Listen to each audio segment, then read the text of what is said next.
بخاری شریف میں قبیلہ غامدیہ کی اس عورت کا تذکرہ موجود ہے جو خود آئی تھی، کوئی گرفتار کر کے نہیں لایا تھا، از خود آئی۔ احساس پیدا ہو گیا نا گناہ کا۔ یہاں بہت ساری غلطیاں کر کے بھی لوگ جب اپنی بات کرتے ہیں تو کہتے ہیں کبھی یاد تو نہیں کسی کے ساتھ زیادتی کی ہو، یاد تو نہیں کبھی کسی کا، بھئی آپ نے اتنے بڑے ولی ہونے کا دعویٰ کر دیے۔ انسان تو انسان رہتا ہے۔ بڑے بڑے لوگ کہہ گئے کہ یا اللہ اگر انجانے میں بھی بھول گئے ہیں تو ہم سے درگزر فرما، لیکن جب ہم تیار ہی نہیں ماننے کو۔ حضرت انس بن مالک کہتے ہیں وہ خاتون آئی، کوئی پکڑ کے نہیں لایا، کسی 14 دنوں کے ریمانڈ پہ نہیں اسے منوایا گیا، اسے وہ خود بخود آئی، اور کریم محبوب علیہ السلام کے سامنے جب وہ کھڑی ہوئی تو اتنے درد سے میں نے کم لوگ روتے دیکھے ہیں جس درد سے وہ روئی۔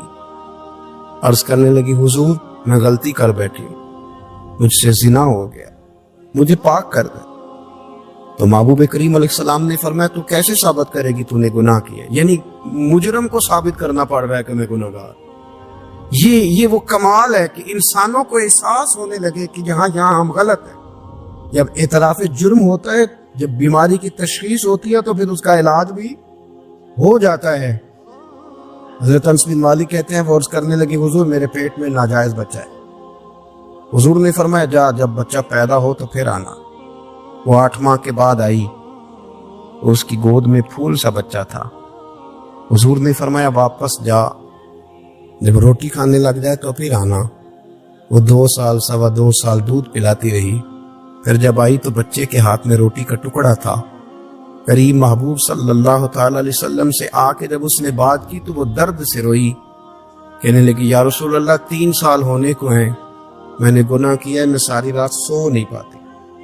حضور تڑپتی، اگر اس حال میں مر گئی تو اپنے رب کو کیا منہ دکھاؤں، مجھے پاک کر دے، میرے حال پہ رحم فرمائے۔ محبوب کریم صلی اللہ علیہ وسلم نے بچہ ایک صحابی کو دیا، فرما بچوں کی طرح پالنا، اور کہا اسے لے جاؤ، پتھر مار مار کے اسے سنسار کر دو۔ صحابہ کہتے ہیں اسے پتھر لگ رہے تھے اور حضور بے چینی کے ساتھ ٹہل رہے۔ آ کے خبر دی حضور وہ تو وصال کر گئے، انتقال ہو گیا۔ فرمایا یہاں تک تو بات اس کی تھی۔ حضرت انس بن مالک کہتے ہیں اب محبوب کریم نے صحابیات سے فرمایا اسے غسل دو، کفن پہناؤ، جنازہ تیار ہو جائے تو مجھے خبر کرنا۔ حضرت انس بن مالک کہتے ہیں غسل ہوا، کفن ہوا، جنازہ تیار ہوا تو حیران ہم تب ہوئے جب میرے محبوب نے فرمایا صفے بناؤ، میں خود جنازہ پڑھاؤں گا، میں خود جنازہ پڑھاؤں۔ اور سرکار نے جنازہ پڑھایا تو ایک شخص کی زبان سے نکلا حضور اس ملعون کا معاذ اللہ جنازہ جس نے ناجائز بچہ جنا، اس کے لیے آپ دعا کر رہے ہیں، جنازہ پڑھا۔ حضور فرمانے لگے خاموش ہو جاؤ، تم نے گناہ دیکھا ہے، اس کا احساس نہیں دیکھا، تم نے غلطی دیکھی ہے لیکن اس کی توبہ کا انداز نہیں دیکھا۔ اور صاحب کنز العمال نے یہ لفظ نقل کیے ہیں کہ کریم محبوب فرمانے لگے اس نے تو ایسی شاندار توبہ کی ہے کہ اگر میں اپنی ساری امت میں بانٹ دوں تو اللہ سب کی مغفرت فرما دے گا۔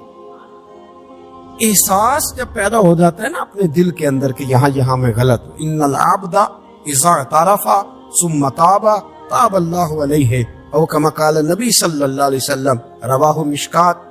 حضور نے فرمایا جب کوئی بندہ کہتا ہے نا اللہ میں بھول گیا تھا، اور پھر وہ توبہ کرتا ہے تو رب اس کی توبہ کو فوراً ہی قبول فرما لیتا ہے۔ حضرت عبداللہ بن حذافہ جہاد کر رہے تھے، روم کے عیسائیوں نے گرفتار کر لیا، 1000 آدمی نے مل کے پکڑا، گرفتار نہیں ہوتے تھے صحابی، 1000 آدمی نے گھیرا ڈالا، گرفتار کر کے لے گئے۔ اور جب بادشاہ کے سامنے گئے تو وزیر کہنے لگا بادشاہ بندہ بڑے کام کا ہے، اگر ہمارے قابو آ گیا تو فائدہ دے گا۔ صحابی ہیں حضرت عبداللہ بن حذافہ، حضرت فاروق اعظم کا زمانہ ہے، اگر قابو آ گیا تو فائدہ دے گا۔ بادشاہ کہنے لگا کیوں، کیا خوبی ہے؟ کہنے لگے ہم 1000 آدمی تھے، یہ اکیلا قابو نہیں آ رہا تھا، 1000 آدمی تھے، اگر ہماری فوج میں شامل ہو گیا تو بہت بڑا جرنیل ملے گا۔